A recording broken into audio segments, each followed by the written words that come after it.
et bienvenue dans le point lecture septembre numéro 2. Enfin, la deuxième partie, quoi. Alors, je vais vous montrer, pour ceux qui débarquent, qui n'auraient pas vu la première partie, je vous invite à aller la voir parce que j'ai parlé de ces quatre-là. Voilà, donc je rappelle, Mon maître et mon vainqueur, Enfant de salaud, Berlin Requiem et donc L'éternel fiancé. Donc si ça vous intéresse, allez la voir. Je la mettrai en lien dessous. De toute façon, c'est pas difficile à comprendre, c'est celle d'hier. Donc voilà. Et donc aujourd'hui, on va parler de 3 graphiques et du coup de cœur du mois de septembre. Alors du coup de cœur, du coup de cœur absolu. Hein. C'est un beau bébé. Un beau. Voilà. Il cale bien les portes, mais alors il a calé mon cœur aussi. Hein. Oh, punaise des bois. Bon, bref. Donc, on va commencer par les graphiques, hein, parce que je vais vous faire languir. Ouais. Bon, ça va aller vite, les graphiques, donc c'est pour ça que je me dis que ça vous mettra en jambe. Voilà. Oui, je sais. Non, mais c'est bon, ça va. Allez. Capitaine Albator, Dimension Voyage, tome 8. Hein, j'avance dans mes histoires avec le beau Albator. Non, il faut que j'arrête de soupirer après Albator, là, parce que là, ça devient... Non, mais ça devient catastrophique. De toute façon, tout le monde se moque, je m'en fous, en fait. Donc là, Albator, je vous rappelle, était arrivé dans le repère des Sylphides. Et là, il revient sur Gaïa. Il n'a pas que des copains hein, sur Gaïa. Mais il s'en fout, voilà. Et non, c'est un mec qui s'en fout, en fait. C'est un mec qui... hasta sempre, quoi. Voilà, jusqu'à la mort. Hein. Et il y a une espèce de combattant qui s'appelle Faust qui arrive et tout, qui est pas très sympa. Hein, voilà. Et il y a toujours les deux, là, Mayu et Tadashi qui arrivent, qui luttent sur Terre pour essayer de trouver quelque chose qui va combattre les Sylphides. Et il y a la fausse Sylphide, en fait, l'humaine qui est pour les Sylphides, donc qui s'est un peu transformée en Sylphide. Oula, ça devient compliqué si vous n'avez pas suivi les 7 premiers tomes. Hein. Mais c'est toujours beau. C'est toujours sublime. Moi, Albator. Voilà. Alors, j'adore les mangas parce que ça vous filerait des complexes à un régiment d'infanterie, surtout sur les filles. Parce que la fille, voilà, elle a une jupe ras les fesses. Bon, elle est gaulée comme Eule Macpherson. Hein. Alors, si vous ne savez pas qui c'est un mannequin australien des années 80, mais c'est une bombe atomique, même maintenant encore, à plus de 50 ans. Elles ont une taille... comme ça, et malgré qu'on la traîne par terre, qu'on la met dans une cave et tout, elle ressort, elle est fraîche comme une rose. Alors. Voilà. Mais c'est génial, j'adore. J'adore ce truc. Voilà. Ah, voilà. Mais ça fait du bien, Albator, que voulez-vous. Voilà. Autre chose qui a fait beaucoup de bien, Lisa, qui retombe complètement en enfance. Mais alors, vraiment...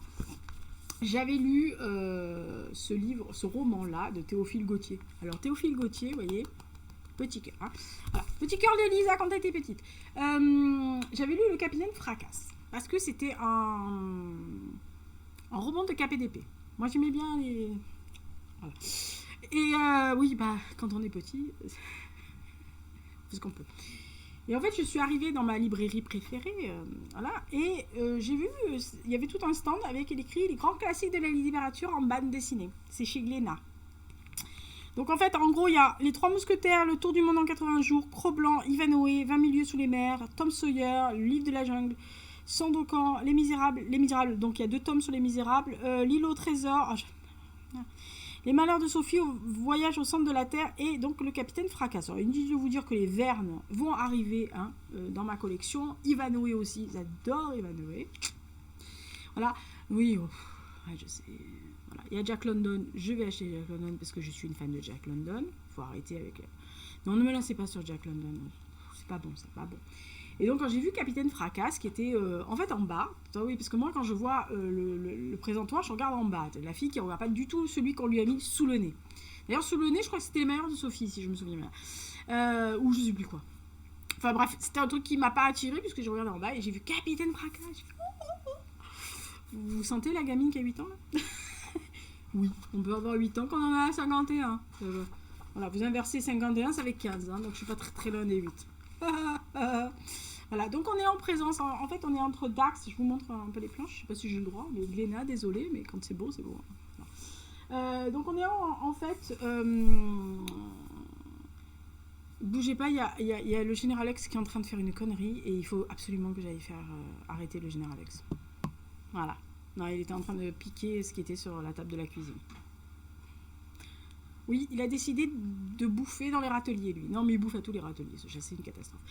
Donc, moi, j'avais beaucoup aimé. Donc, on est entre Dax et Mont-de-Marsan, dans un château délabré, avec un baron, un jeune baron, en fait, qui vit un peu comme il peut, hein, pauvre gars, parce qu'il a pas trop, il est un peu désargenté, il vit avec un vieux domestique, un chat, un chien, un vieux cheval. Et un jour, une troupe de comédiens, une nuit, se présente à la porte du château parce que les comédiens, c'était ces troupes itinérantes qui avaient du prestige et qui gagnaient assez bien leur vie quand même. Voilà. Donc, mais c'était des comédiens, des saltimbanques, si vous voulez. Et ils lui demandent l'hospitalité pour la nuit parce que ça tombe de rue. Et lui, il leur dit ouais, j'ai un peu une maison qui a des trous partout, mais bon, j'ai pas trop à manger, mais au moins vous serez au sec. Donc les autres, non, t'inquiète, nous on a à bouffer, donc ça va aller. Et donc ils se mettent à table, et à table, au milieu de tous ces comédiens, il y a une jeune femme qui s'appelle Isabelle, qui est fort charmante, qui est fort éduquée, qui est fort cultivée, et qui tape tout de suite. Voilà, enfin bref, le baron, elle est jolie, elle. Mais c'est surtout qu'elle a beaucoup de classe, qu'elle a beaucoup d'éducation, et il se dit, oh, c'est marrant, au milieu de ces saltimbanques, elle dénote un petit peu. Bon, bref. Et je vous raconte l'histoire en gros. Il va partir avec les saltimbanques, il va aller à Paris, et un autre noble, lui, argenté, va s'intéresser à la damoiselle, il va un peu faire des manières pas très catholiques, hein, on va dire, pour avoir la damoiselle. Voilà, il va s'en suivre des rivalités, des capés d'épée, du panache. J'aime bien ça. Vous comprenez pourquoi j'aime Rostand.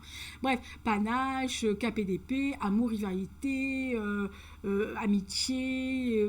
Voilà. Et ça se finit bien parce que c'est. Hein, voilà. J'ai adoré. Je vous dis 8 ans.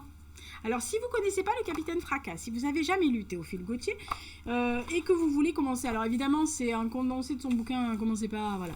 Mais, je vous dis, c'est hyper bien fait, les dessins sont mignons, l'histoire, c'est une histoire de capé d'épée, hein. Alors, voilà, si vous avez aimé Cartouche, vous aimez ça. Enfin, c'est le film, hein, je parle. Vous êtes fatigant, quand même. Voilà. Donc ça, c'était mon deuxième lecture. Oui. Moi, je me serais bien vue dans la fille derrière, là. C'est Isabelle, quoi, donc celle qui est derrière, là. Derrière le bar. Oui. Même si on peut être féministe et se dire que c'est quand même pas mal qu'un garçon se batte pour vous. Voilà. Bon. En l'occurrence, vous gardez une épée derrière, parce que s'il est vraiment très mauvais, ça peut toujours servir. Quoi ? C'est vrai ? Je suis pas méchante, hein. Oui, on peut être une damoiselle en détresse et savoir se défendre, mais faire semblant. Ça leur plaît quand on fait défense. Bon, bref, on s'en fout.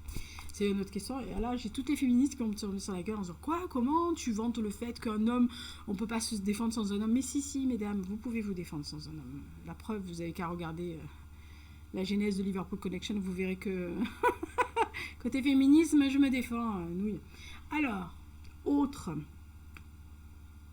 Et là, je dois dire tout de suite, Madame Perrine, oui, de la chaîne Retrip, Madame Perrine, tu sais que je t'aime, toi. Tu sais que je suis la présidente de ton fan club.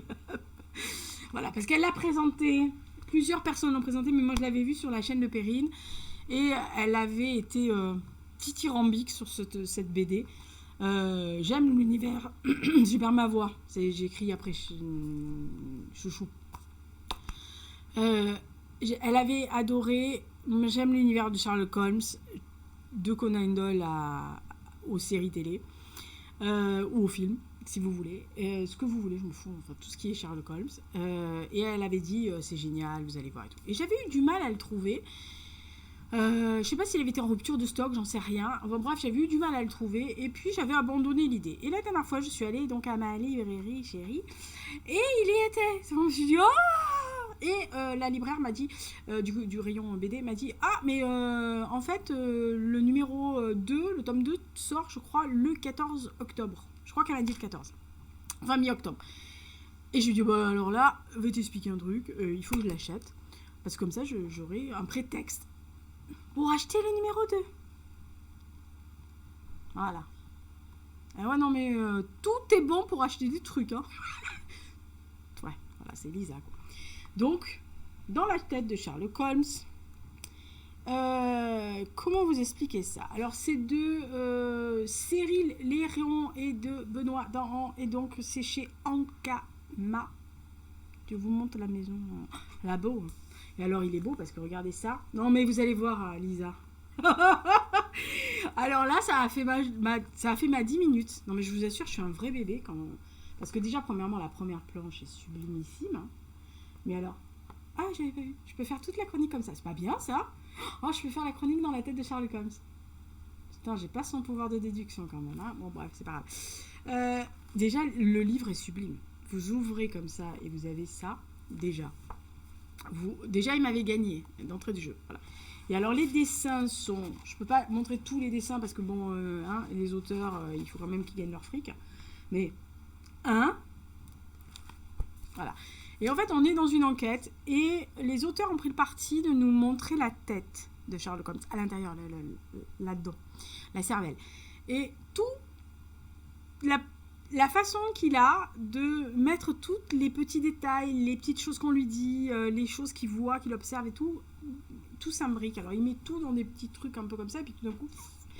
Et vous avez des fils qui passent d'un indice à un autre, donc ils vont le faire déduire quelque chose qui va l'amener sur l'autre indice, etc. C'est absolument fabuleux à lire. C'est magnifique. Vous rentrez dans la tête de Sherlock Holmes dans l'enquête. Les dessins sont magnifiques. C'est beau. Et alors, je peux montrer que cette planche-là, parce que je pense pas que ça dénature l'œuvre de machin, mais pour ceux qui connaissent la série télévisée des années 1965, moi je l'ai vue quand j'étais petite, de Sherlock Holmes, qui était sur la BBC avec Peter Cushing. Ils ont pris le parti de faire le Sherlock Holmes sur cet acteur-là. Il était contente. Il en faut peu pour Lisa. Je vous le dis, il en faut très très peu. Hein, voilà. Donc Lisa était très très heureuse. Lisa était très contente. Lisa était joie. Lisa s'achètera le 2. Merci Perrine. Si vous aimez Sherlock Holmes, allez-y. Hein, parce que alors là, c'est un bonheur absolu. Voilà. Et donc avant d'attaquer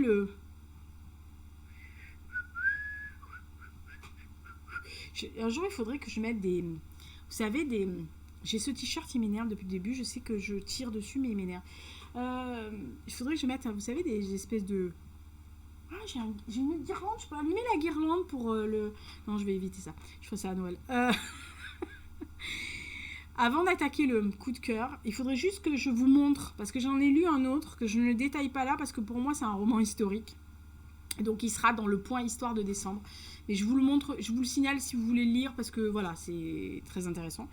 Donc ça s'appelle Ne dis rien de Patrick Radden Keefe, donc qui est sorti chez Pocket. Moi je l'avais repéré quand il était sorti, donc forcément en brochet, mais je sais pas pourquoi je l'avais pas acheté. Donc ne me demandez pas, ça m'énerve. Bon bref, ceux qui me connaissent et ceux qui ont lu mes romans, mais ceux qui me connaissent savent très bien que Belfast et moi, voilà, il y a un lien particulier.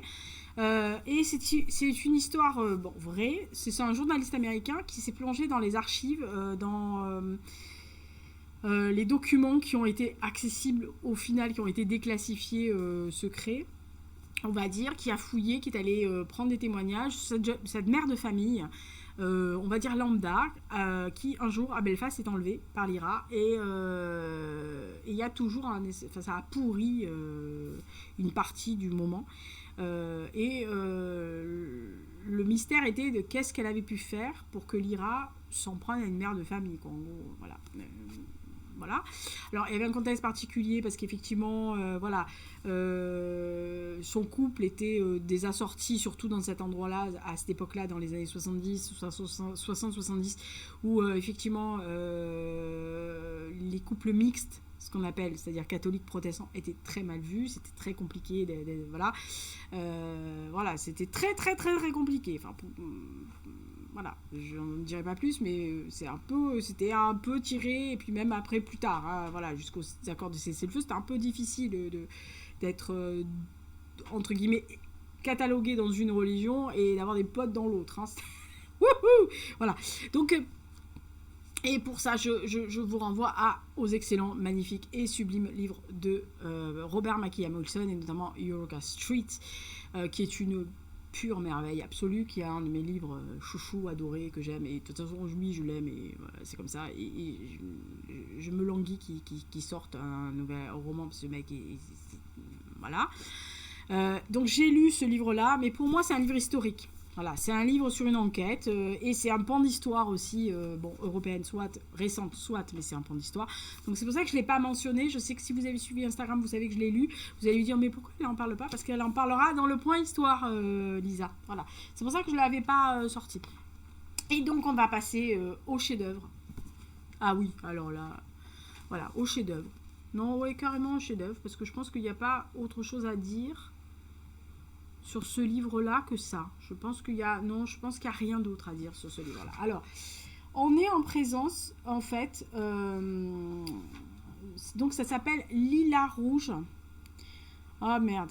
Reinhard Kaiser Mouleker. Et je ne vous le ferai que comme ça. Et après, je l'appelle Reinhard, hein, parce que là, on va pas s'en sortir. Sinon. Alors, c'est un livre qui m'a été recommandé par mes potes de Berlin. Et je les remercie. Franz Zitter, je vous aime.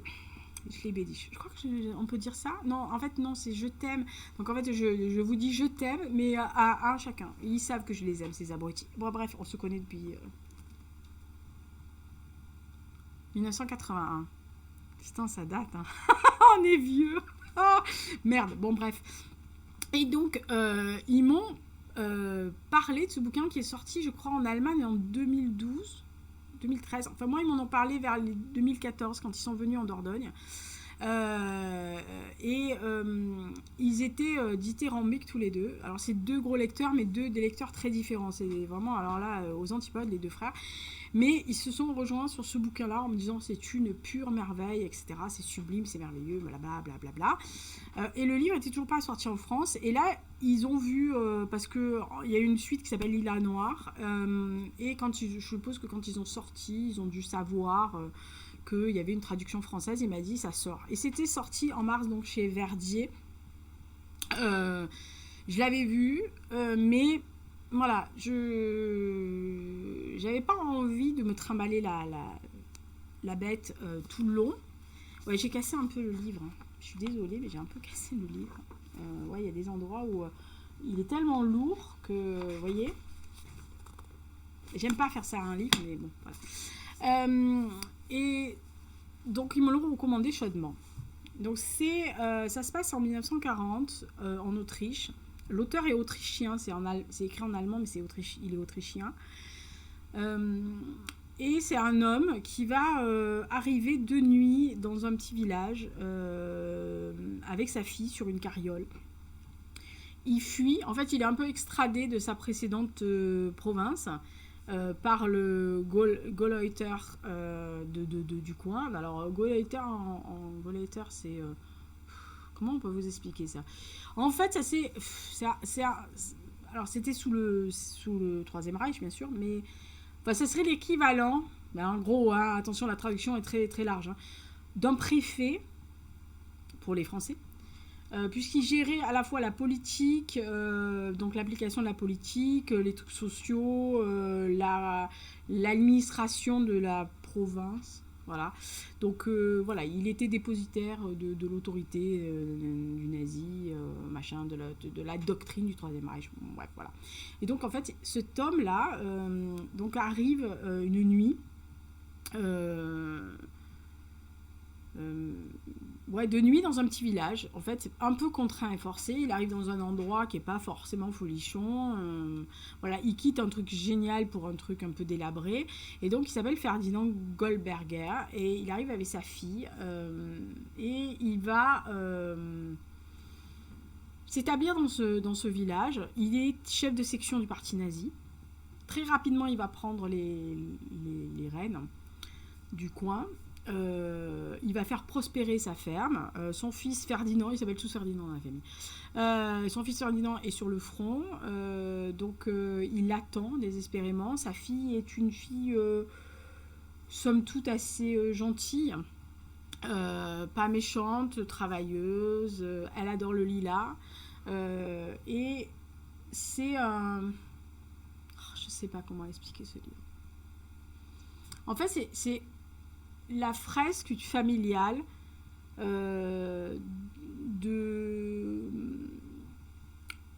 qui parle de malédiction aussi, de répétition de destin, parce qu'au long de toute cette fresque, de tous ces personnages qu'on va suivre au long des vies, ils vont traîner le boulet, le poids du passé du grand-père, donc du premier Ferdinand, on va dire. Non, pas premier, parce que son père s'appelait Ferdinand aussi. Mais enfin bref, de chef de parti nazi, ils vont traîner comme un boulet cette histoire, toujours comme une traînée odorante, lilas, qui est dans cette province très, très florissante, et ils vont être marqués au sceau vraiment rouge, brûlant, écarlate, de cette culpabilité du père dans cette Autriche qui a subi l'Anschluss et qui est donc dominée et domination et affiliée au nazisme. Et donc après, ils vont développer cette culpabilité sur des générations. Va arriver un personnage à un moment donné qui semble pouvoir mettre un coup de pied dans la fourmilière. Un personnage inattendu, on va dire. Enfin, pas attendu en tous les cas au truc. Il y a des non-dits. Il y a des omissions, il y a des obsessions de ce pouvoir matériel, de cette volonté de réussir, d'en montrer plus que celui d'à côté. Il y a des... Je ne sais même pas comment expliquer ce truc. Parce que, alors, c'est un style... c'est formidablement bien écrit. Il y a des descriptions sublimes. Il y a une espèce de lenteur, alors... mais vraiment une lenteur... qui n'est pas monotone, hein, comment ça parle.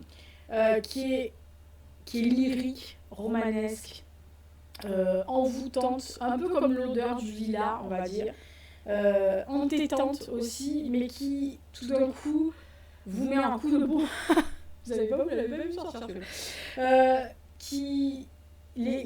il fait des descriptions sur des saisons, les couleurs et la nature se déploie au fil du temps, au fil des moments, des semaines, c'est immuable. En fait, c'est le cycle de la vie. C'est un peu, vous avez l'impression à un moment donné dans une roue de hamster. Il avance, il y a cette folie des hommes qui arrivent comme ça, et puis comme un hamster qui a cette capacité d'être heureux parce qu'il est toujours dans sa roue à tourner comme un crétin, pauvre garçon. Et c'est... il y a les saisons, c'est-à-dire qu'on a l'impression... Enfin, moi j'ai eu l'impression que chaque saison représentait la vie et les sentiments d'un personnage et ce qu'il pouvait apporter au roman et ce qu'il apportait de plus comme poids sur les épaules. Super. Voilà, c'est un roman qui parle aussi de fautes avouées ou non avouées. En gros, l'auteur en filigrane parle de cette bêtise aussi de croyances religieuses qui, en gros, exonérerait toutes les fautes pourries que vous avez pu faire dans votre vie uniquement parce que faute avouée, à demi pardonnée, voire vous expiez, on vous pardonne, au suivant. Voilà. Donc, franchement, c'est un roman qui est d'une force, qui est épique, qui est romanesque, qui est d'une beauté d'écriture, mais bon, en plus... c'est pas écrit gros, c'est pas très aéré, hein. Alors je peux vous assurer que les 704 pages, vous les voyez passer, hein. C'est écrit dans une langue sublime. Alors merci au traducteur, hein. Parce que alors là, quel boulot. Alors moi j'ai les deux là, France Éditeur, ils adorent la France. Ils parlent un peu français, très très mal. Mais ils parlent français. Voilà. Ils parlent, d'ailleurs, quand ils regardent mes vidéos, ces abrutis, et ils mettent les sous-titres en allemand, forcément, mais ils me disent, ouais, non, mais...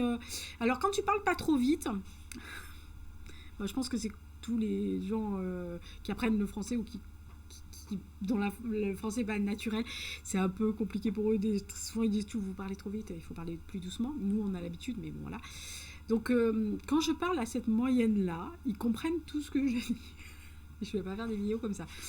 Donc je leur ai scanné deux pages en français. Puisque c'est traduit, alors je dis, hein, il s'appelle Olivier Lelay, le traducteur. Et donc, comme ils comprennent un peu le français, qu'ils lisent un peu le français, je leur ai envoyé et je leur ai dit, par rapport à l'allemand, que vous avez lu, l'original, est-ce que c'est. Ils m'ont dit, c'est sublimement traduit. Voilà, donc c'est très très beau. Donc, il y a des subtilités. Ils m'ont dit textuellement, il a compris les subtilités de certaines subtilités. Donc, je dis, ouais, mais c'est un traducteur, il comprend les subtilités allemandes. Voilà. Il m'a dit, non, mais voilà, nous, on se comprend. Donc, j'adore quand ils disent ça. Ils m'ont toujours fait ça. Oui, non, mais nous, on se comprend. Je te comprends pas, mais si tu te comprends, c'est déjà pas mal. Voilà. Donc, le coup de cœur de septembre et qui va atterrir dans le top 10, Lila Rouge. Donc, j'aurai Reinhard Kaiser, Meut le cœur. C'est chez Verdier. C'est un livre, mais d'une force incroyable.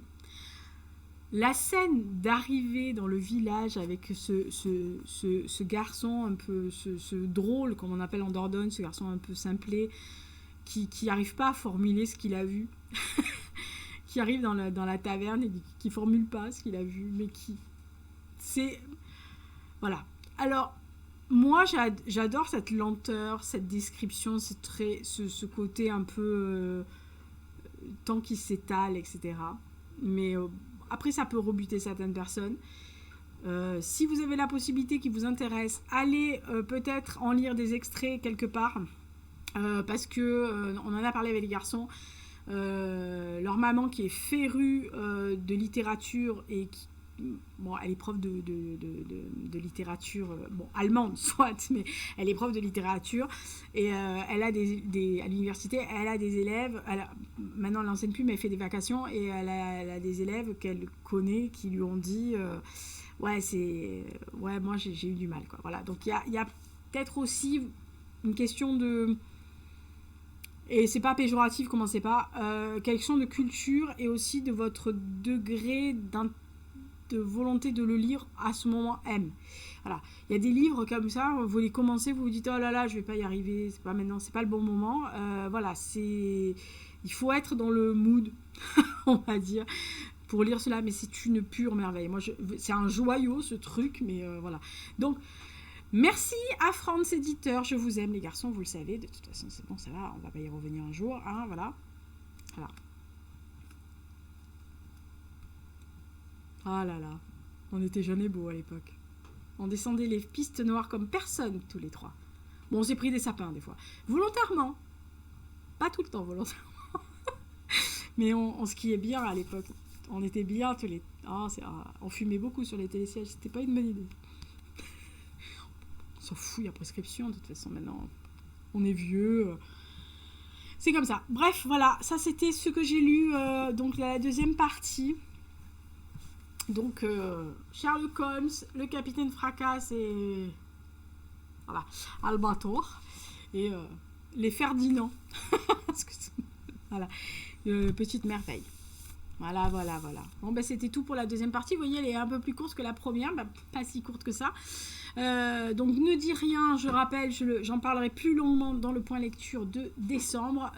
Sinon, d'ici là, portez-vous bien, faites attention à vous. La prochaine vidéo, c'est la palle de octobre. Je vais aller récupérer toutes mes commandes à la librairie, donc je pense que ça sortira le 2 ou le 3 ou 1, 2, 3, je sais, non pas le 1, ça c'est sûr parce que j'y vais, voilà, donc le 2 ou le 3 ou le 4, je ne sais pas. Les prochaines vidéos, il y aura forcément la genèse, donc Liverpool Connection, donc je vous invite, si vous avez suivi la première et que ça vous intéresse, venez voir. Si vous voulez voir un roman, parce que la première c'était un monographie, mon premier roman publié et qui est avec une fille à poigne et avec un très joli garçon. Ah là là, là il y a la team qui va se réveiller, ça va être terrible. Vous allez voir. Ça va ululer dans les commentaires, je le sens. Donc franchement, voilà, il y a des vidéos. Elles vont paraître assez tôt le matin. Beaucoup plus tôt. Avant, je les mettais à 8h. Là, je vais les mettre à 6 parce que, je sais pas si vous avez vu, mais moi, je fais mes posts Instagram très tôt. Je les fais entre 6h15 et 6h30 parce que après, je travaille. Hein, donc, pendant mes heures de bureau, voilà, je suis pas sur Instagram non plus, sauf pendant mes pauses. Voilà. Et j'ai pas 26 pauses par jour. Donc, je préfère le faire sortir très tôt. Histoire que moi, quand à 6h30, si je veux vous faire la pub et que je veux vous signaler, entre guillemets, que j'ai sorti une nouvelle vidéo ou vous montrer ce que j'ai expliqué pour les points lecture, par exemple, bah, si elle sort à 8h, moi je la poste à 6h30, vous n'avez pas la vidéo, ce qui est complètement con. Donc on va les mettre à 6h du matin. Vous, ça vous permet, si vous êtes au petit déjeuner, de les regarder. Sinon, moi, ça me permet de faire mes posts Instagram et de pas être... Ça va être pareil pour les podcasts. Ça va être pareil pour les podcasts. Les podcasts seront mis à 5 ou 6 heures du matin. Moi, je ferai mes trucs parce que je ne fonctionne actuellement que YouTube, podcast, Instagram et mon site, et le blog sur mon site. Hein, c'est tout, voilà. Donc, c'est carré chez moi. Donc, c'est... Voilà, donc c'est beaucoup plus simple pour moi et puis en plus comme je suis une lève tôt, y compris le week-end, ça me pose aucun problème. Et puis après je suis dégagée des obligations pour la journée et après je ne suis qu'à mon chef. Enfin à mes collègues et mes chefs et aux dames oiseaux qui passent tous les matins en me disant ça va, vous allez bien? Oh là là, bon, vous voulez pas prendre un café avec moi? Et moi je bosse, chaton. Bon bah alors plus tard. En fait, il passe 3 fois par jour devant mon bureau pour m'inviter à prendre un café. Je pense qu'à un moment donné, je vais dire oui. Même s'il pourrait être mon petit-fils. Mais je vais dire oui parce que je sais pas, ça a l'air de le traumatiser que je prenne pas un café avec lui. Donc je pense que je vais prendre un café bientôt avec lui. Je voudrais savoir ce qu'il veut, ce gamin. Il doit avoir 35 ans quand même.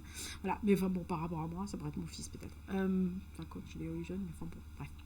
Voilà, donc, ou alors il me connaît de quelque part, il n'ose pas me dire qu'il est le frère de quelqu'un que je connais. Ça pourrait être ça aussi. Voilà, donc d'ici là, portez-vous bien, faites attention à vous. Je vous invite à aller voir la première partie si vous ne l'avez pas vue. Sinon, les pouces, les bisous, les abonnés. Et merci aux nouveaux abonnés qui arrivent toujours un peu plus. Instagram, ça monte. Je ferai un concours et pas forcément sur un chiffre rond. Et moi, j'aime bien les concours un peu au dépoté comme ça. Voilà.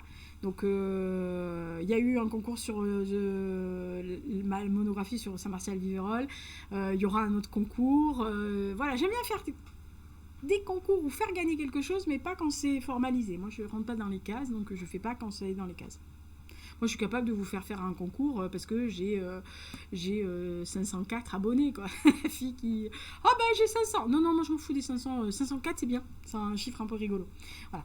Donc, abonnez-vous. Et puis, plus vous abonnez, plus il y aura des chiffres un peu rigolos. Et plus je ferai un concours complètement loufoque. C'est Bibi. Voilà. Oui, et je précise à celles qui m'ont demandé, il y aura la vidéo pour mon prochain roman et l'appel à lecture commune avec l'auteur. Bientôt. Enfin, bientôt quand j'aurai la couverture de fini. Parce que tant que j'ai pas la couverture, je peux pas. Donc voilà. Dès qu'elle arrive, je serai sur les rails. Allez, portez-vous bien. Encore une fois, faites attention à vous. Et puis d'ici là, lisez. Regardez des films. Allez au ciné. Allez au musée. Qu'est-ce que vous voulez ? Cultivez-vous.